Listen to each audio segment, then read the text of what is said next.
Hi guys, Steve here. Welcome to Steve Strings. Today I have for you a review of a Lanikai LU-21B Baritone Ukulele. Now this particular ukulele is no longer being manufactured. Lanikai has some different models now, but this is very similar to some of the newer ones.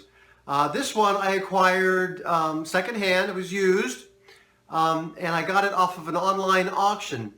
And I found some issues about it that were quite surprising when I got it. So I want to share those with you in case you're looking at buying a used Lanikai LU-21B. This particular one is made of NATO wood, which is similar, I'm told, to mahogany. This particular one is a laminate, and it has a much brighter sound than my Makala MKB Baritone Ukulele, which is also a laminate mahogany. This particular one, when you look at the neck, it is much thinner in profile than the Makala MKB that I have. But let's kind of go over the instrument, and I'll point out some interesting things to you you might be aware of.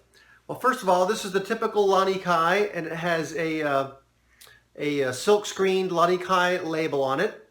It has a plastic nut. The fretboard looks like it was perhaps rosewood. It doesn't quite look as light as walnut, right? And you can see the bracing inside there. It's not the kind of cut kind of bracing. It's just laid on like a flat bracing, which is typical of other Lanikais that I've seen. The back looks quite nice. Although the instrument is laminated, they look like they are book matched pieces of laminate, and so they look like they're solid from looking at the top. The seam here in the bottom is kind of spruced up nicely with that little inlay. This sort of binding, it looks nice. It makes it look a little bit classy there. But when I looked at it closely after I got this, I started seeing some things which kind of surprised me.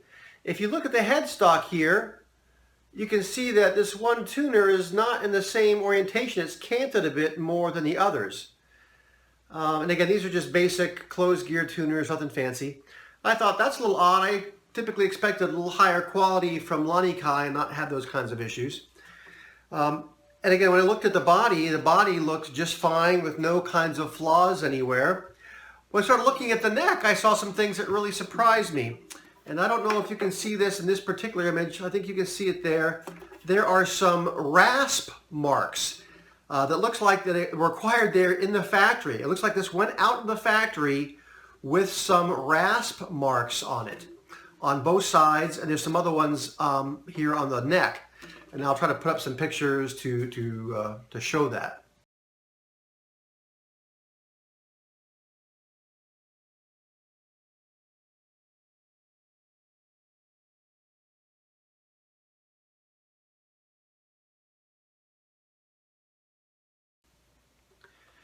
Now, when I saw this and started looking into this, I saw that there was some issues with a shipment, which I'll talk about here in a minute.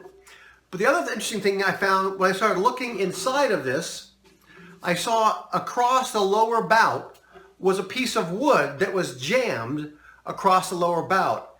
It looked like the similar kind of material that's used on the inside as reinforcement. And that really surprised me. In fact, I had to take a coat hanger to kind of grab a hold of that and pull it out. And again, it was a piece of wood that was just jammed in the lower bout. And I'll put a picture up to show you that, what that looked like.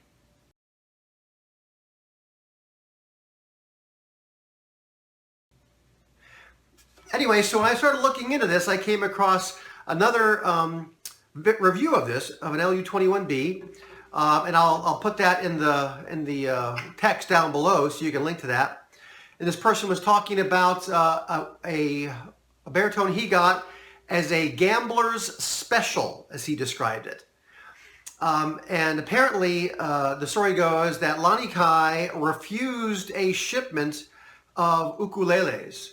But those ukuleles were bought up and sold by other companies. And I came across an old post from, I think, Butler Music that had a gambler's special for these LU-21s. And apparently they were gambler specials because they may come with issues, like I think this kind of issue, or high frets. And the person who had the video I'm linking to, I think he had some issues with high action. Well, let's talk about that, high action. This thing does have very high action.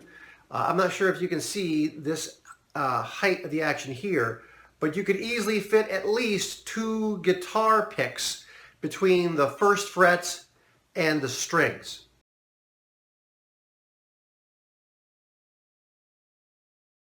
So that's very high. So high that when I try to play this, compared to my Makala or my K-mice or my Hilo baritones, I have a hard time fingering these strings because they're not where I expect them to be.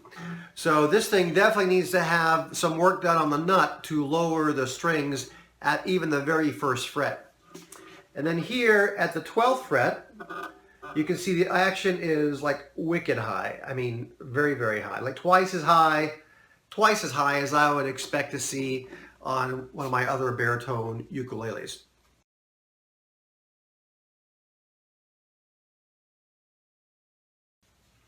So that tells me that this bridge here, sorry, the saddle rather, I'm going to need to do some work on that and bring that down to improve the action on this particular instrument. Now my thought was, well, maybe there's some issues with the neck, but I'm not sure how well you can see this here, but the neck is actually pretty straight. If anything, there has some relief to it. That is a little bit of a bend back toward me, which of course would contribute slightly to that action, but it's not a lot. It's not like the neck is on incorrectly, or it doesn't appear to be, but there is high action that's going to need some work. So when I got this, I thought I was getting a relatively good deal on this instrument and on a gig bag that came with it, and instead I found out that I've got me a fixer-upper. Now, of course, the cosmetic issues with the rasp marks, it doesn't affect the playability, but the action does affect the playability. So that's something I am going to have to fix, and I may do a video to show how I go about that process. Again, this is a much brighter sound than my baritone. I'll play some here for you so you see what it sounds like in its current state. I found that when I'm playing this with this high of action, I often make plenty of mistakes, more than usual, when I try to do some playing. But I'll do a little chord progression here for you so you can see what it sounds like.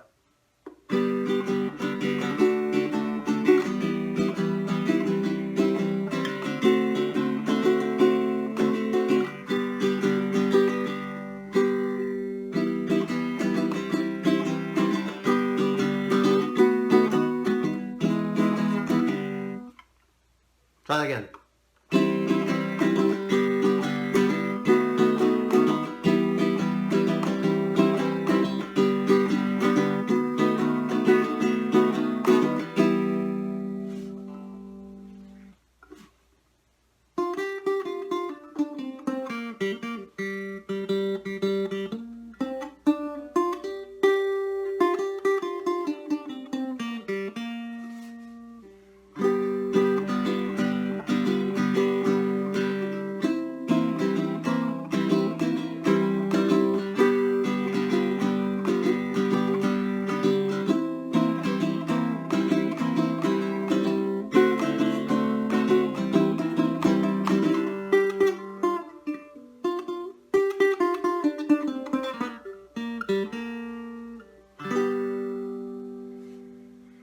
And you can see I just flubbed up some of that, and I don't usually flub that up on my other instruments. This action is just so much higher than the others. And so I guess I would say that if you come across some LU-21s, buyer beware. I mean, this one I bought online, and I could not see these finish issues, and I really couldn't see the action online. My advice to you, if you come across one of these, see if you can see it first and play it first before you make the purchase. So again, these are old strings on it. I think once I get these strings changed out and I bring probably cut those knots a little lower in the nut, and I bring the saddle down a bit, I think this will be much more playable. And I'll go ahead and oil up the fretboard here And I'm debating about whether I want to take the time and effort to try to get rid of these flaws, because if I get rid of these, if I want to sand out these rasp marks, I'm really going to have to refinish really the whole underside of the neck, which I can do. I just don't know if that's going to be worth my time, as this is sort of one of several baritone ukuleles that I have right now. But anyway, I hope you like this review. You see a lot of reviews out there on new ukuleles, but not so much on some of the older ones, particularly ones that have some issues you may want to be warned about. So if you like this review, please give me a thumbs up. If you like this video, please subscribe. If you've had issues with some of these LU-21s or some other kinds of instruments you picked up along the ways, I'd love to hear about it in the comments. So, thanks for watching.